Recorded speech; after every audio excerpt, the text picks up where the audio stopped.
What's up, YouTube? So, we just had our first HBCU combine, which was something that was definitely first brought to my attention by Dion Sanders. I think he's pretty much the one that got the motion going because, of course, he is coaching at a HBCU, historically black college. If you're not aware, so yeah, I love the idea. I love anything that's gonna help guys get some attention that probably wouldn't as far as this draft process goes.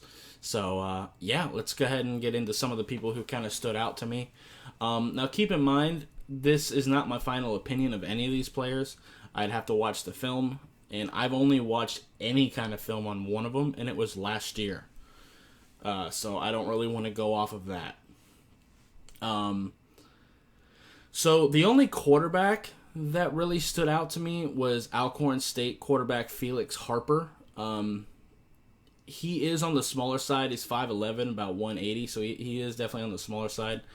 He can't do anything about his height, obviously, but hopefully he can get his weight up a little bit because that is definitely going to hurt him as far as getting onto an NFL team.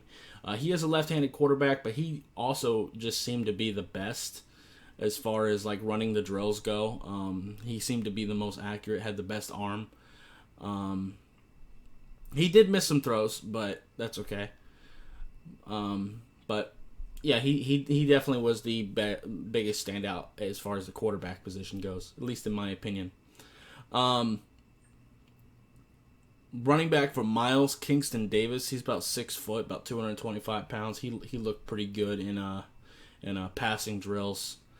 As well as Alabama A&M wide receiver D. Anderson. He's like 6'6", 220 pounds, big-ass receiver. He looked pretty good. Pretty good hands. Was showing some pretty decent body control as well.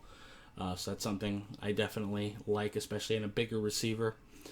Fort Valley State wide receiver Shamar Bridges, 6'5", 210, same thing. Just looked really, really good in drills. I did miss... because I was watching the Senior Bowl as well. I did miss a lot of these people's like 40 times and stuff like that, and I couldn't really find them anywhere. Hopefully there are some things like just as far as running the HBCU combine that I think could be better.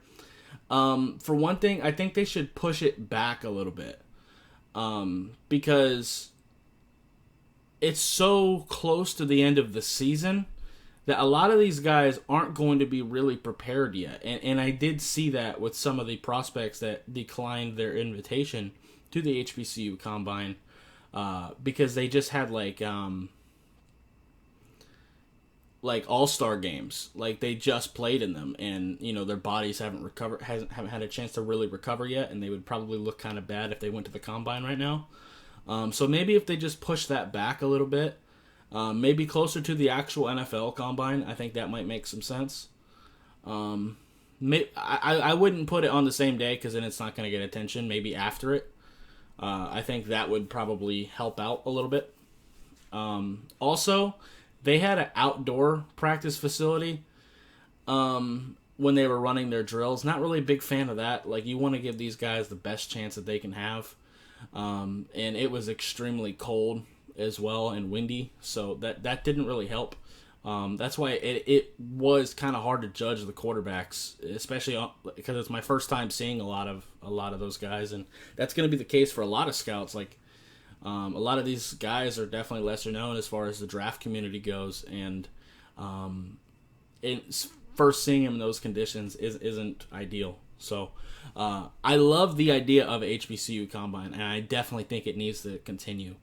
But it's a first year. You know, they're gonna have to take their lumps and learn from them, just like anything else. So, yeah, that's just some criticism there, just as far as actually running it goes.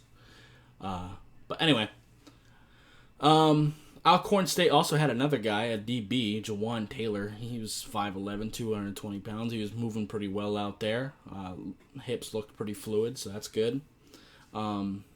Now, Virginia State defensive back Will Adams looked to probably be the best DB out there, in my opinion.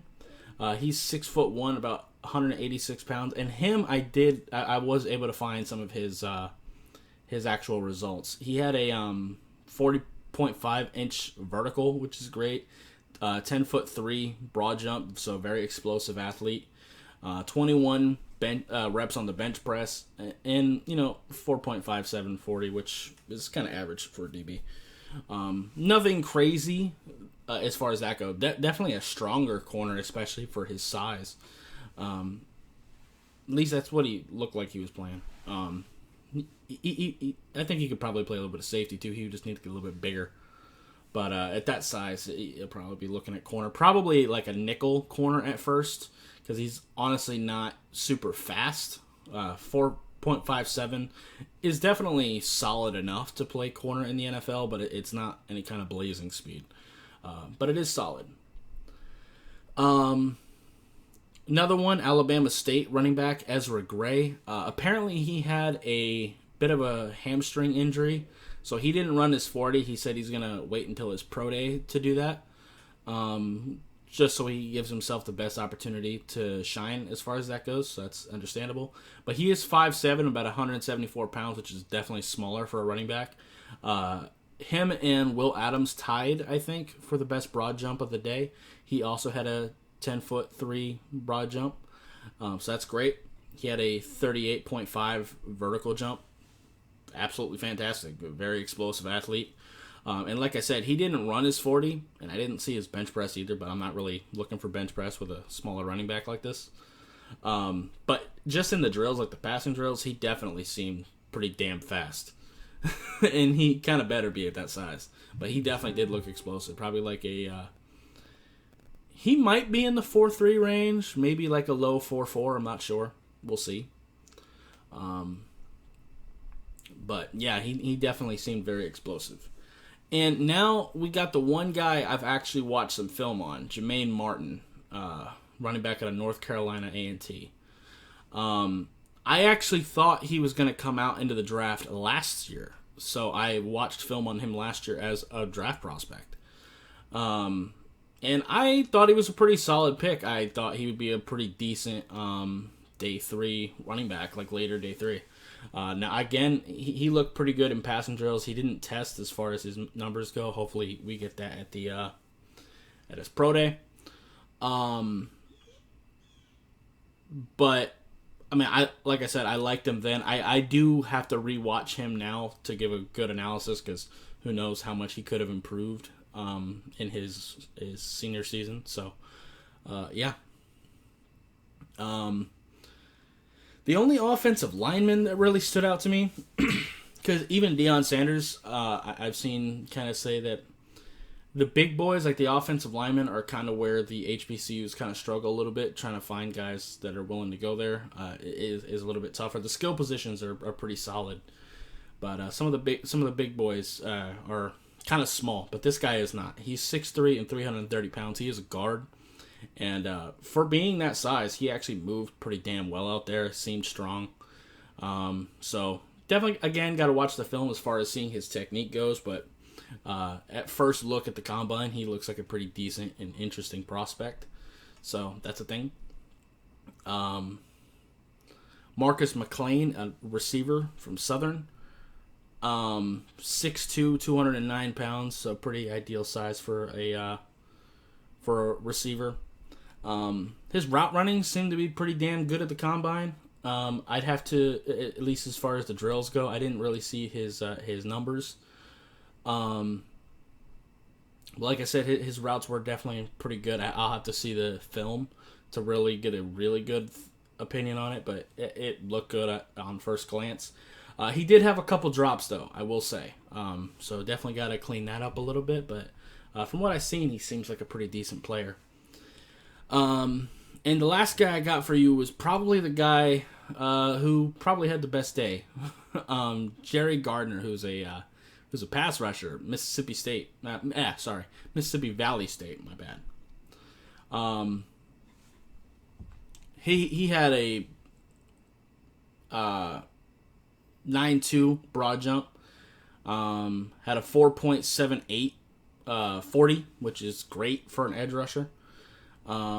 Shuttle 4.25, cone 7.28, and had 25 reps on the bench. So he's strong, got the athleticism.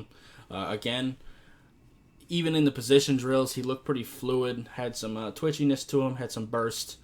Again, I'll have to watch some film to see as far as his technique goes, like where his hands go, and things like that, and actually see his technique, see if he squeezes close to tackles, if he's good in the run game. Of course, you got to make sure that effort is there as well. I'm not calling him lazy because again, I haven't watched film, so I don't know yet. But that's the point of watching film. But I'll get there.